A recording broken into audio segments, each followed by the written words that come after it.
नमस्ते बच्चों, तो आज हम एक नया चैप्टर जो है वो स्टार्ट करने वाले हैं जिसका नाम है साउंड। 18 नंबर का चैप्टर है प्रोडक्शन ऑफ साउंड। जो बुक में दिया है वो भी पढ़ेंगे, पूरा पढ़ेंगे, पर सबसे पहले कंसेप्ट को समझेंगे। कंसेप्ट समझ में आ गया तो ये जो सारी चीजें देखिए आपके बुक में एग्जाम्पल दिए जाते हैं, सारा क्यों दिया जाता है कि आपको जो है वो कुछ समझ में आए, और जो समझ में आना चाहिए वो पहले हम समझ लेते हैं, उसके बाद जो है वो बुक में दिया है वो एक एक लाइन पढ़ेंगे। बढ़िया वीडियो थोड़ा लंबा होगा पर आपको अच्छी तरीके से समझ में आएगा। देखिए अब यहाँ पे अगर मैं बात करूँ साउंड की, तो साउंड जो है ये प्रोड्यूस कैसे होता है, ठीक है।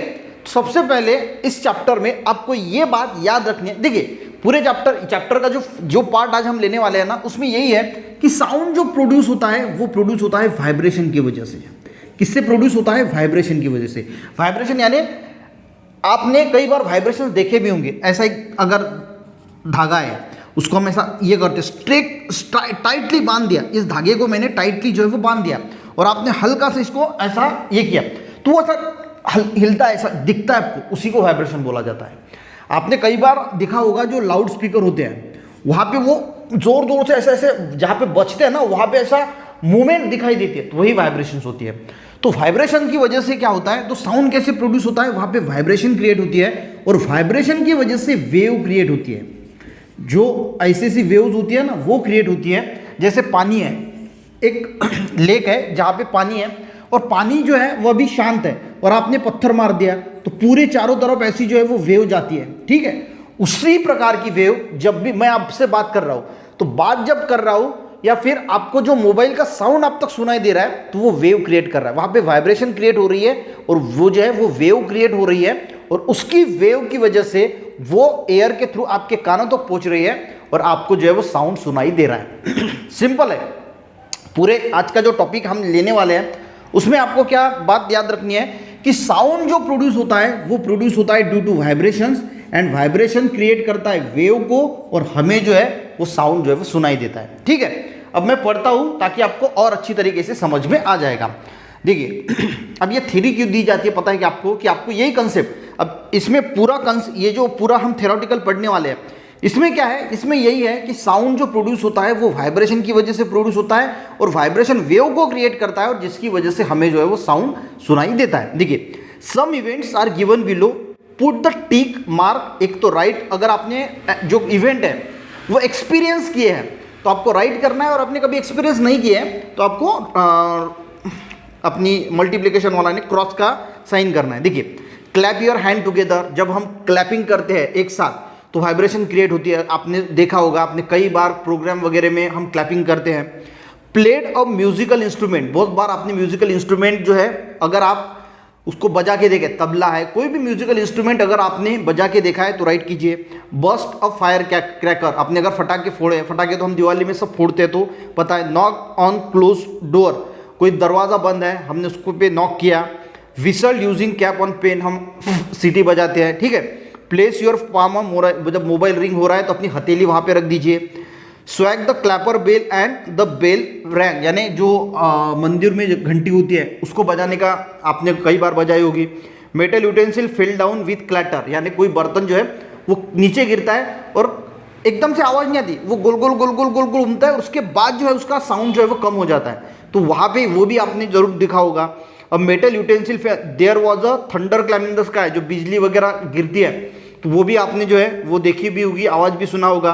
Put your hand on the speaker which is producing sound, और साउंड पे जो कोई लाउड स्पीकर होता है ना वहाँ पे हाथ रख के देखिए, आपको वाइब्रेशन जो है वो महसूस होंगे। तो ये सारी चीज़ें अगर आपने एक्सपीरियंस की है तो आपको वहाँ पे राइट करना है, और कभी एक्सपीरियंस नहीं किया है तो फिर रॉन्ग करना है। जैसे लास्ट में आपको उन्होंने बोला है put your hand on the speaker which is producing sound, जो साउंड प्रोड्यूस कर रहा है वहाँ पे स्पीकर पे, तो आपको वाइब्रेशन महसूस होगी और वाइब्रेशन दिखेगी भी, यानी जो स्पीकर है ना वो ऐसा ऐसा ऐसा मूव होता है ना तो वाइब्रेशन जो है वो क्रिएट होती है। अब देखिए तो समझ में आ गया, ये इवेंट दिए हैं और इन इवेंट को आपने अगर महसूस किया है, एक्सपीरियंस किया है तो आपको राइट पे क्लिक करना है, और अगर आपने एक्सपीरियंस नहीं किया है तो आपको जो है वो क्रॉस पे क्लिक करना है। It is seen from the above example that sound is generated due to the variety of event, तो अलग अलग प्रकार के जो इवेंट्स होते हैं उसमें से हमें देखने को मिलता है कि साउंड क्रिएट होता है। जैसे यहाँ पे बेल बजाना है जो, या फिर लाउड स्पीकर है, तो अलग अलग यहाँ पे फायर जो फटाके हर चीज़ से आपको पता है कि बहुत सारी ऐसी चीज़ें जिससे साउंड जो है वो इवेंट्स है, अलग अलग प्रकार की इवेंट्स है जिससे साउंड जो है वो जनरेट होता है, जनरेट यानी क्रिएट होता है। In some example sound was generated due to the vibration of an object. अब बहुत सारी इसमें आपने देखा होगा कि साउंड जो है वो वाइब्रेशन से क्रिएट होता है। अब देखिए फॉर एग्जाम्पल द बेल हो गई, जो बेल हम बजाते हैं या घर की बेल है, इलेक्ट्रिक की है, और द स्ट्रिंग यानी जो धागा वगैरह होता है, एक जो तानपुरा होता है ना ऐसा, उसमें ऐसे धागे लगे होते हैं और ऐसे प्लग करते हैं तो साउंड क्रिएट होता है, तो वहाँ पे भी वाइब्रेशन होता है। और डायफ्रैगम ऑफ म्यूजिकल इंस्ट्रूमेंट, जो तबला वगैरह का जो डायफ्रैगम होता है उसको हम बजाते हैं तो जो है वहाँ पे वाइब्रेशन क्रिएट होते हैं और उसकी वजह से हमें जो है वो साउंड सुनाई देता है। While some example like bursting of cracker. अब देखिए कुछ एग्जाम्पल यहाँ पे दिए हैं, जैसे फटाके फूटते हैं, क्लैपिंग हो गया, लाइटनिंग स्ट्राइक हो गया। Vibration are not actually felt, तो उस वक्त हमें वाइब्रेशन जो है वो महसूस नहीं होते। जब फटाके फूटते हैं, क्लैपिंग करते हैं, बिजली गिरती है, तब हमें वाइब्रेशन महसूस नहीं होते। जब हम तबला वगैरह बजाते हैं, देखिए यहाँ पे जो ऊपर वाले एग्जाम्पल दिए हैं ना आपको, जो बेल का है, स्ट्रिंग का है, डायफ्रैगम का है, वहाँ पे आपको वाइब्रेशन महसूस होते हैं। पर बिजली गिरती है या फिर क्रैकर बर्स्ट होते हैं, वहाँ पे हमें वाइब्रेशन महसूस नहीं होते। Are not actually felt, felt का मीनिंग क्या होता है? एक्सपीरियंस होना। However vibration are produce in those cases as well, पर इस केस में भी वाइब्रेशन जो वो प्रोड्यूस होते हैं। अब यहाँ पे आपको क्या दिया है? वाइब्रेशन। देखिए साउंड जो प्रोड्यूस होता है वो वाइब्रेशन की वजह से होता है। कहीं कहीं पे हमें वाइब्रेशन महसूस होते हैं, जैसे हम बेल बजाते हैं, घंटी बजाते हैं, या फिर इंस्ट्रूमेंट, म्यूजिकल इंस्ट्रूमेंट जब भी हम यूज़ करते हैं ना, तो ज़्यादा से ज़्यादा वाइब्रेशन जो है वो हम एक्सपीरियंस करते हैं। पर बिजली गिरनी हो गई, क्लैपिंग हो गया, फटाके फूटते हैं, वहाँ पे हमें वाइब्रेशन महसूस नहीं होते, पर वहाँ पे भी वाइब्रेशन होते हैं। However vibration are produce in this cases as well as these vibration are not imparted to the molecule in the air and sound is produced. All these vibration are imparted in the molecules in the air. तो ये सारे vibration कहाँ पे produce होते हैं? तो air के अंदर जो है वो वाइब्रेशन प्रोड्यूस होते हैं एंड साउंड इज प्रोड्यूस। यानी वाइब्रेशन जो है वो एयर के अंदर जो है, एयर के मॉलिक्यूल के अंदर all this vibration are imparted to the molecule of the air, यानी एयर के अंदर जो है वो इम्पार्ट होते हैं एंड साउंड जो है प्रोड्यूस होता है। You might have seen that the when stone is thrown in the काम वाटर, यानी जैसे मैंने आपको बताया कि जैसे हमने एक पत्थर है वो शांत पानी में फेंक दिया, the wave are generated and they reach up to the bank of lake, और वो वेव जो है वो लास्ट तक जो है हमें देखने को मिलती है। Vibration reaches our years through the air in the similar way of the sound year, यानी अगर यहाँ पे कुछ बज रहा है तो वहाँ पे ऐसे ऐसे ऐसे जो है वो वेव्स क्रिएट होंगी साउंड की और हमारे कानों तक आएगी और हमें सुनाई देगी। तो मैंने आपको क्या बताया इस चैप्टर में, इस टॉपिक में जो आज हम पढ़ने वाले हैं, वहाँ पे इंपॉर्टेंट क्या है? तो साउंड क्यों प्रोड्यूस होता है? वाइब्रेशन की वजह से वेव्स प्रोड्यूस होती है, वो वही वेव हमारी कानों तक आती है और हमें जो है वो साउंड सुनाई देता है। You have learn how sound is generated, आपने लर्न किया कि साउंड कैसे जनरेट होता है ड्यू टू वाइब्रेशन, और वाइब्रेशन की वजह से वेव्स क्रिएट होती है। How it reach our travelling through some medium. देखिए अब साउंड जो है वो आप तक पहुंचने के लिए मीडियम की जरूरत होती है। अभी कौन सा मीडियम है? जैसे हम बात करते हैं एक दूसरे से तो सॉलिड मीडियम होता है, सॉलिड गैस मीडियम है यानी एयर का मीडियम है, तो लिक्विड मीडियम भी होता है और सॉलिड मीडियम भी होता है, और एक होता है वैक्यूम, यानी जहाँ पे कुछ भी नहीं है तो वहाँ पे साउंड सुना ही नहीं देता। जैसे स्पेस की अगर हम बात करें तो स्पेस में वैक्यूम होता है, वैक्यूम यानी कुछ भी नहीं होता, तो वहाँ पे जो है वो वेव ही क्रिएट नहीं होती, और उसकी क्योंकि वेव को ट्रैवल करने के लिए किसी ना किसी मीडियम की जरूरत होती है, और वैक्यूम की अगर हम बात करें स्पेस में तो कोई है ही नहीं, तो वो वेव ट्रांसफर ही नहीं होती, और इसी वजह से वहाँ पे साउंड जो है वो सुनाई नहीं देता। You have learn that the sound is generated how sound is travelling through some medium and is heard by, यानी सॉलिड लिक्विड गैसेस में। मान के चलो कि आपको एक दीवार के अंदर पैक कर दिया और आप जोर जोर से चिल्ला रहे हैं, तो सॉलिड है पूरी दीवार है, फिर भी बाहर आवाज़ जाता है, कुछ ना कुछ आवाज़ जो है बाहर ट्रांसफर होता है सॉलिड मीडियम होने के बावजूद। You have also seen that the vibration of an object is necessary for the generation of sound. तो आपने क्या सीखा कि साउंड के जनरेशन के लिए वाइब्रेशन का होना बहुत ज़रूरी है। तो यहाँ पे आपको भेजे में क्या रखना है कि जब भी साउंड प्रोड्यूस होता है तो हमें वाइब्रेशन की ज़रूरत होती है। वाइब्रेशन वेव को प्रोड्यूस करता है और वेव जो है वो हमारी कानों तक आती है एयर के थ्रू, और हमें जो है वो आवाज़ सुनाई देता है। It is present lesson we have learn that the vibration pitch यानी जो आवाज़ में चढ़ा उतार होता है ना, उसको पिंच बोला जाता है। Intensity and level of sound, तो ये सारी चीज़ें हम सीखने वाले हैं इस लेसन में आगे। अब आपको जो यूज योर ब्रेन है वो भी देख लेते हैं। अब देखिए बच्चों, when a singer tune a musical instrument before he start singing, कोई भी सिंगर जो है वो जब गाना गाता है उसके पहले उसके पास जो इंस्ट्रूमेंट होते हैं उसको जो है वो ट्यून करता है। अगर तबला है तो तबला बराबर करेगा, उसके जो साइड में आपने देखा होगा ना ऐसा तबला होता है, ऐसा तबला, और उसके यहाँ पे ऐसे होते हैं तो उसको नीचे ऊपर करेगा, तो वो ट्यून करेगा। सारे इंस्ट्रूमेंट को ट्यून किया जाता है। He start singing, what exactly does he ensure that the tanpura will produce the required note, यानी जो नोट्स होते हैं उनके जो आवाज होते हैं वो आ रहे बराबर कि नहीं आ रहे बराबर, वो देखने के लिए वो जो है वो क्या करता है, उसको जो है वो ट्यून करता है bye adjusting the tension on the string. तो वो क्या करता है, जो स्ट्रिंग होता है, जो धागा होता है ऐसा, ठीक है, उस पर कितना टेंशन है, यानी टेंशन का मीनिंग क्या होता है, वो कितना टाइट हो गया है, कितना टाइट है, कितना उसको लूज करना है, उस हिसाब से वो उसको एडजस्ट करता है कि वो कौन सा ट्यून जो है वो प्रोड्यूस करेगा।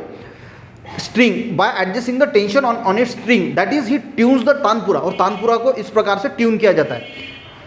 Tabla player tune the tabla by hammering the pegs adjusting tension, जो तबला होता है वहाँ पे भी पेक्स, बाजू में जो पेक्स लगे उसको जो है वो एडजस्ट किया जाता है ताकि जो हैमरिंग डायफ्रैगम है वो अच्छा ट्यून जो है वो बजा सके। The harmonium accompanist find out beforehand the key in which singer will sing to tune the instrument is adjust to low and high और low the pitch of the notes produce will be, यानी वही बोला गया है कि भाई जो तबला वगैरह होता है या बाकी के इंस्ट्रूमेंट होते हैं वो एडजस्ट करते हैं ताकि उसमें से अच्छी तरीके से जो वो ट्यून निकल सके।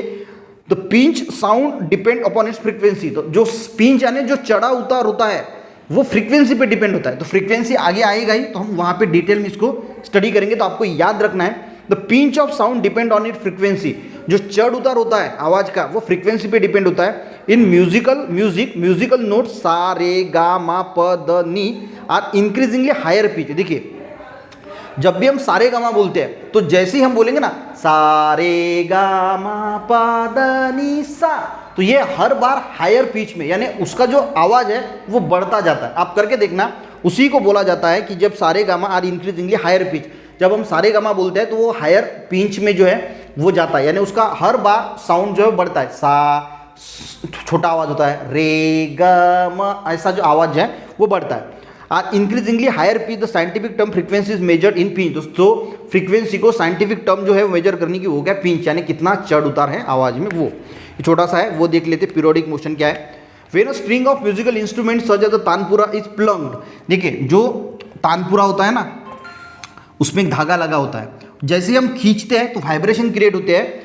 String can be seen the vibrate but two ends of vibrating string are still, तो इसके जो दो स्ट्रिंग है वो वैसे के वैसे ही रहती है, ये बीच वाला ही सिर्फ वाइब्रेट होता है। अब ये वाइब्रेट कैसा होता है, जैसे ही हम इसको खींचेंगे, ये खींचने के बाद इधर जाता है, थोड़ा सा इधर जाता है और फिर से जो है वो सेंटर पार्ट में जो है वो आ जाता है।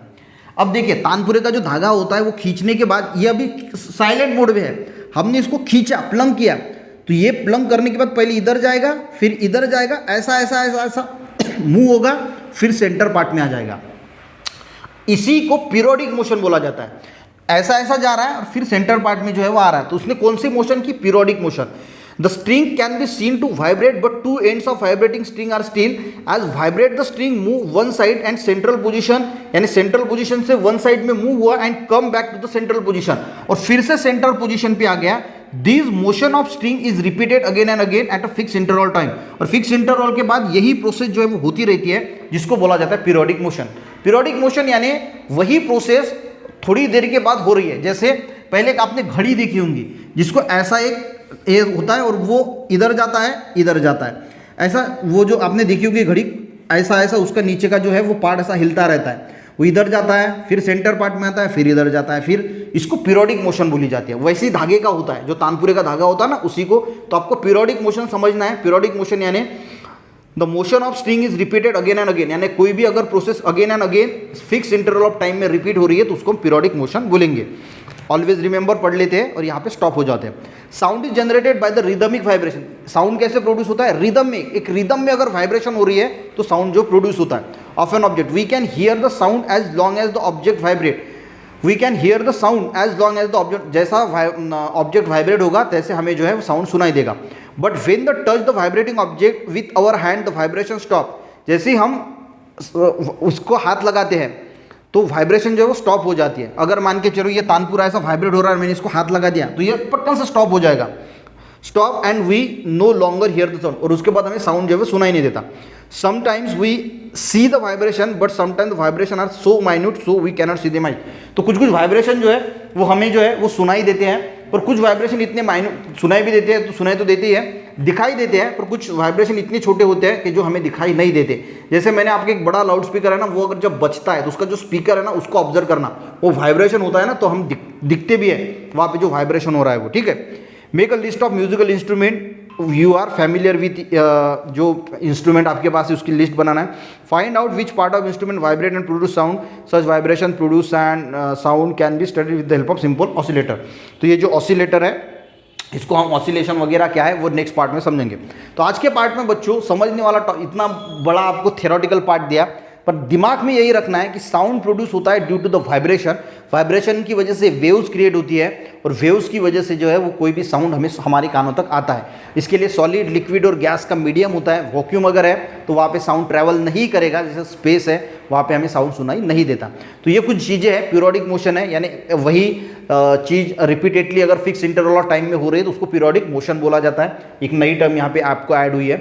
आज का वीडियो बच्चों समझ में आया, अच्छा लगे एक लाइक जरूर करना, अपने दोस्तों को भी शेयर करना, चैनल पे बच्चों नए जरूर सब्सक्राइब करना। मिलता है नेक्स्ट वीडियो में, तब तक के लिए जय हिंद।